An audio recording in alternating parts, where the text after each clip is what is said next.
इन चक्करों में अपने खुदा को, अपने गॉड को ना भूलना, वो असल है। इस जुल्म और ज्यादती को अगर यहाँ हो रहा है तो हम ऐसे अल्लाह को नहीं मानते। वो अच्छा काम करता है तो सवाब भी उसी को मिलता है, ऐसा नहीं कि उसका क्रेडिट अल्लाह ले जाता है और सवाब अपने आप को देता है। मैं समझता हूँ कि एथिज्म के पास इसके अलावा और कुछ है भी नहीं। तो क्या लगता है कि सिलसिला आगे बढ़ेगा, यहीं पर रुक जाएगा? मामला थोड़ा सा बिगड़ रहा है, ऑडियंस की तरफ से भी तो फौरन कंट्रोल किया। मैं उन्हें बार बार एकेडमिक माहौल में लाने की कोशिश कर रहा था, लेकिन उन्हें समझ में नहीं आ रही। बहरहाल कि नहीं यही दुनिया है और उसके बाद आगे कुछ नहीं है, तो ठीक है, फिर तो एथिस्टिक वर्ल्ड व्यू सही होगा। मैंने ये चीज़ अपने ओपनिंग स्टेटमेंट में पहले ही कही थी कि अगले 2 घंटे में आप देख लेंगे जनाब जावेद अख्तर साहब सिर्फ और सिर्फ इमोशनल आर्ग्यूमेंट देंगे, लॉजिकल आर्ग्यूमेंट नहीं देंगे। इस दुनिया पर मेरी आत्मा इस शरीर को धारण किए रह रही है। दुर्भाग्यवश मैं अपने पर दादाजी पर दादी जी को नहीं देख पाई, पर इतना मैं जरूर जानती हूँ कि वो एग्जिस्ट करते थे। ऐसा नहीं हो सकता कि वो कभी थे ही नहीं और मेरा अवतार हो गया। इतनी सिंपल सी बात है ना, पर जावेद अख्तर साहब जैसे कई सारे एथिस्ट इस बात को समझ ही नहीं पा रहे कि भगवान का अगर फिजिकल रूप हमें एकदम से दिखाई नहीं देता, इसका मतलब ये तो नहीं कि वो एग्जिस्ट ही नहीं करते। अरे ये छोटा सा ब्रेसलेट, ये स्वेटर, ये रिक्लाइनर, इन सब का भी एक क्रिएटर है। तो इतनी मास्टरमाइंड, सुपर पावरफुल भगवान जी ने ये दुनिया बनाई है, क्या इस ब्यूटीफुल सी दुनिया का कोई क्रिएटर ही नहीं होगा? ये कितनी बेतुकी बात है। मैं ये नहीं कह रही कि नास्तिक लोग एकदम से आस्तिक बन जाएं, पर थोड़ा सेंसेस में अगर रहेंगे, दिमाग ठिकाने पर रहेगा, तो भगवान का जो अस्तित्व है, जो चमत्कार है, वो कण कण में दिखाई देगा। हे हाय हेलो नमस्ते जी, सत श्री अकाल, अस्सलाम वालेकुम। मैं निधि शर्मा इंडिया से, और हाल ही में डिबेट हुई जो सोची नहीं जा सकती थी। मौलाना साहब जो उनसे डिबेट कर रहे थे ना, उन्होंने हम सब आस्तिक, धार्मिक, भगवान में, अल्लाह में, ईश्वर में विश्वास रखने वाले लोगों की तरफ से बोला है। आप ऐसा मत समझिएगा कि वो मुसलमान है, मौलाना है तो सिर्फ इस्लाम की तरफ से बोला होगा, नहीं। ईश्वर, अल्लाह, तेरो नाम, सबको सन्मति दे भगवान। मेरी विचारधारा तो आपको मालूम चल ही गई, पर और भी बहुत सारी ऐसी बातें हैं जो आपसे साझा करनी है। ये वीडियो देखना है, मौलाना साहब का डिबेट के बाद का रिएक्शन, एक ऐसा बयान आया है जो अचंभित कर रहा है, वो सुनना है। उसके बाद ये वार्तालाप बरकरार रहे। वसुदेव कुटुंबकम, अल्लाहु अकबर। टाइम्स में खुशामदीद। दिल्ली के कॉन्स्टिट्यूशन क्लब में होने वाली डिबेट आज की बहुत अहम और तारीखी रही। तकरीबन 2 घंटे तक मुनाजरा जारी रहा, डिबेट चलती रही। जावेद अख्तर और मुफ्ती शमाइल नदवी के बीच में जावेद अख्तर ने अपनी दलीलें दी खुदा के अदम वजूद पर, खुदा के इनकार पर, और मुफ्ती शमाइल नदवी ने बाज़ाब्ता साबित किया कि अल्लाह तबारक व तआला का वजूद है, खुदा का वजूद है। उन्वान ही रखा गया था डज गॉड एग्जिस्ट, और इसी टॉपिक पर बहस होती रही। जावेद अख्तर ने टॉपिक से भटकने की कोशिश की, उधर उधर जाने की कोशिश की, लेकिन मुफ्ती शमाइल नदवी ने मुद्दा पर रहते हुए, टॉपिक पर रहते हुए बहस की। और कॉन्स्टिट्यूशन क्लब का जो स्पीकर हॉल है पूरा भरा हुआ था। सामीन टाइम से पहले आ गए थे। 2 घंटे का टाइम था, 11 से 1 बजे तक, और ऑडियंस को कहा गया था, तमाम सामीन को कहा गया था कि उन्हें 11 बजे से पहले पहले आ जाना है। और तकरीबन 11:15 में यानी 10:45 पर ही पूरा स्पीकर हॉल भर चुका था।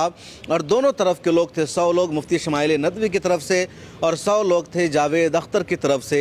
शुरू में दोनों ने अपनी अपनी दलीलें दी, उसके बाद एक दूसरे की दलील का जवाब दिया, फिर क्वेश्चन आंसर का सिलसिला शुरू हुआ।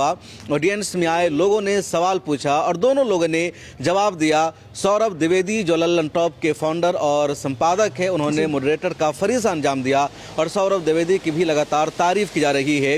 इस डिबेट में मुफ्ती यासिर नदीम अलवाजदी भी मौजूद थे जो अमेरिका में रहते हैं और मुफ्ती शमाइल नदवी को उस्ताद भी हैं।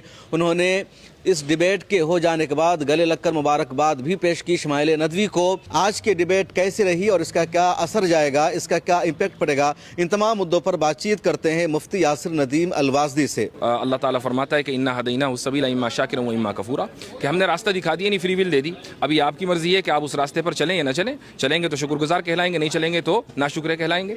तो एक इंसान अगर गलत काम करता है फ्री विल के नतीजे में तो उसको सज़ा मिलती है, और अगर वो अच्छा काम करता है तो सवाब भी उसी को मिलता है। ऐसा नहीं कि उसका क्रेडिट अल्लाह ले जाता है और सवाब अपने आप को देता है। जावेद अख्तर ने बहुत ज़्यादा इस पर जोर दिया टाइम पर, कि कायनात की तख्लीक से पहले या टाइम को वजूद में लाने से पहले अल्लाह क्या कर रहा था, कब से है वो, क्या फ्रेमवर्क है?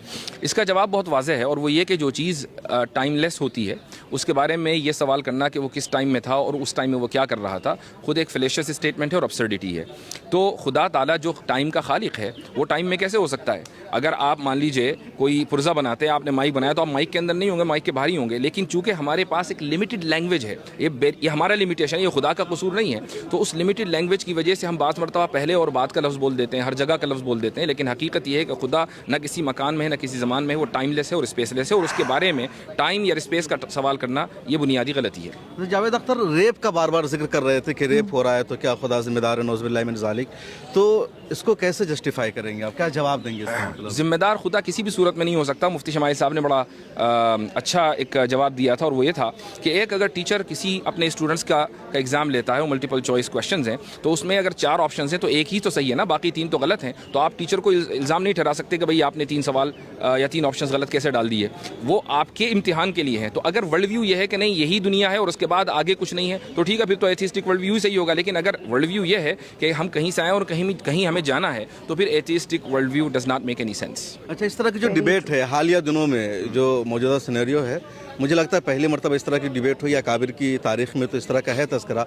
तो क्या लगता है कि सिलसिला आगे बढ़ेगा, यहीं पर रुक जाएगा, इसका कोई अच्छा मैसेज जाएगा? ये सिलसिला आगे बढ़ना चाहिए और मैं समझता हूँ कि इस डिबेट से, इससे कता नज़र कि किसका पलड़ा भारी रहा किसका नहीं, ये पैगाम ज़रूर जाना चाहिए कि एकेडमिक माहौल में मुख्तलिफ़ुल ख़याल लोग आपस में मिलकर बैठ सकते हैं, बात कर सकते हैं और एक दूसरे की दलीलें सुन सकते हैं। कुछ लोग ये मानते हैं कि अल्लाह के वजूद पर कोई डिबेट नहीं होनी चाहिए, बाकी तमाम मौज़ूआत पर आप डिबेट कीजिए।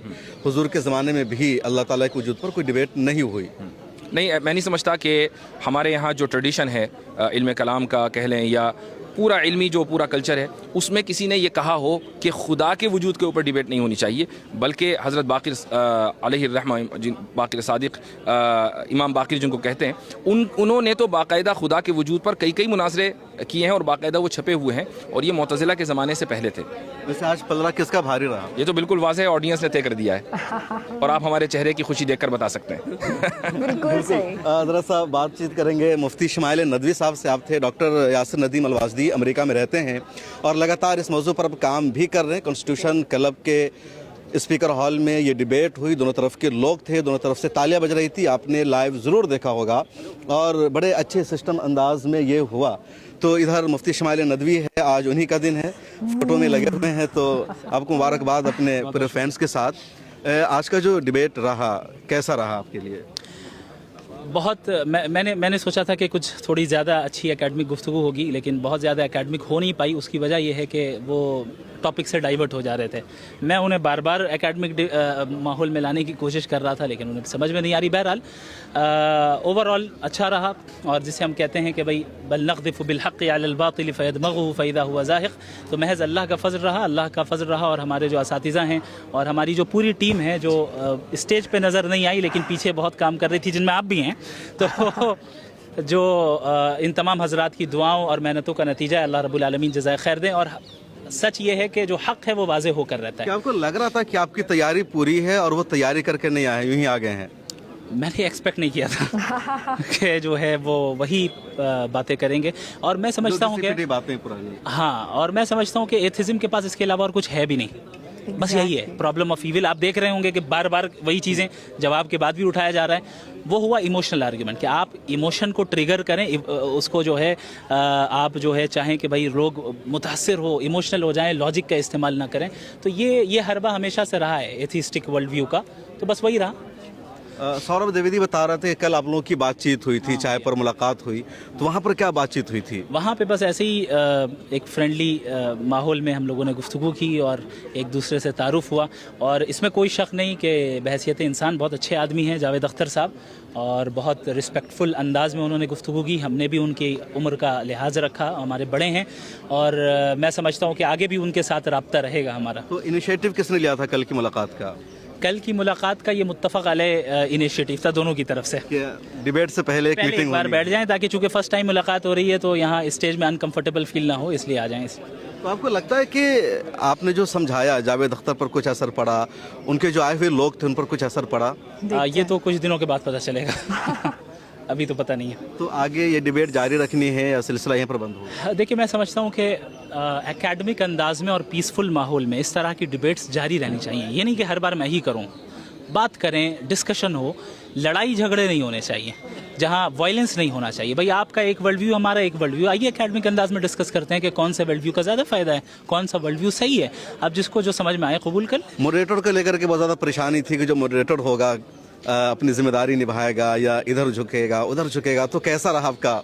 सौरभ साहब को तो मैं मुबारकबाद दूंगा, और आज जो है उनके मुतालिक मेरे दिल में और कदर बढ़ी कि चूँकि ज़ाहिर उनसे पहले मुलाकात नहीं थी तो एक अंदेशा था कि पता नहीं कैसा रहेगा, लेकिन बहुत ज़बरदस्त मॉडरेटर का रोल उन्होंने अदा किया और पूरे टाइम का ख्याल रखा। जहाँ पर उन्होंने देखा कि मामला थोड़ा सा बिगड़ रहा है ऑडियंस की तरफ से भी, तो फौरन कंट्रोल किया, बहुत अच्छा काम किया। तो मैं पूरे लल्लन टॉप टीम की जगह अगर कोई अपना तबसरा कर रहा तो वहाँ पर भी रोका उन्होंने, ऐसा नहीं कि उन्होंने उसको आगे बढ़ाया हो। जी हाँ। अच्छा, ये जो सारी डिबेट हुई तो इसकी पूरी तैयारी किस तरह हुई और आगे क्या प्लान है? जो आपका इदारा है वहीन फाउंडेशन, उसका मकसद क्या है, मिशन क्या है? वहीन फाउंडेशन का बुनियादी मकसद यही है जो आज हुआ है कि एकेडमिक अंदाज में और इल्मी अंदाज में वेस्टर्न आइडियोलॉजीज़, जो एक खोखली आइडियोलॉजीज़ हैं, जो इंसानों को सही बिलीफ से दूर ले जा रही हैं, मटीरियलिज्म में मुब्तला कर रही हैं, साइंटिज़म में मुब्तला कर रही हैं, हम बताएं कि देखो इन चक्करों में अपने खुदा को, अपने गॉड को ना भूलना, वो असल है। तो वहीन फाउंडेशन इसी तरह एकेडमिक काम करता रहेगा। आपकी पहली डिबेट थी फाउंडेशन की? जी हाँ, पहली डिबेट थी। अच्छा, गज़ा के मसले पर उन्होंने आपको फंसाने की कोशिश की बार बार, गज़ा पर, रे पर भी, कि गज़ा में जो कुछ हो रहा है क्या इसके लिए अल्लाह जिम्मेदार है, खुदा जिम्मेदार है? मैंने ये चीज़ अपने ओपनिंग स्टेटमेंट में पहले ही कही थी कि अगले 2 घंटे में आप देख लेंगे जनाब जावेद अख्तर साहब सिर्फ और सिर्फ इमोशनल आर्ग्यूमेंट देंगे, लॉजिकल आर्ग्यूमेंट नहीं देंगे।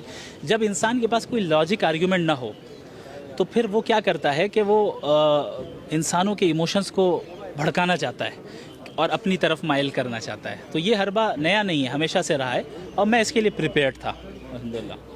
साफ़ मुफ्ती शमाइल नदवी जिनके इदारे ने और इनकी तरफ से ये डिबेट रखी गई, दोनों लोगों ने शिरकत की और सौरभ द्विवेदी मॉडरेटर थे और उन्होंने अच्छी तरह ये फरीज़ा निभाया। ये पूरी डिबेट 2 घंटे की है तकरीबन और अलग अलग अंदाज से हुई। दोनों ने अपनी अपनी बात रखी, फिर एक साथ कन्वर्सेशन हुई, क्वेश्चन आंसर रहा और दोनों तरफ से लोगों ने सवाल पूछा, हर तरह से जवाब देने की कोशिश की गई। आप उस मुकम्मल डिबेट को ज़रूर देखेगा और मुझे दीजिए इजाज़त, फिर मुलाकात होगी। ये जो जुल्म इतना हो रहा है और इस ज़्यादती हो रही है, इस जुल्म और ज़्यादती को अगर यहाँ हो रहा है तो हम ऐसे अल्लाह को नहीं मानते। तो इनका ऐसे अल्लाह को नहीं मानना ही और ये लफ्ज़ का कहना ही, ये एक्सेप्ट कर लिया उन्होंने अपनी ज़बान से कि अल्लाह है। अब अल्लाह सही कर रहा है या गलत कर रहा है वो एक अलग पहलू है जो अलग डिबेट होगा। डज गॉड एग्जिस्ट, उन्होंने एक्सेप्ट कर लिया इस बात पर कि भाई ये हो रहा है, इतनी सा तकलीफ़ें, इतना ये वो और ऐसे अल्लाह को हम नहीं मानते।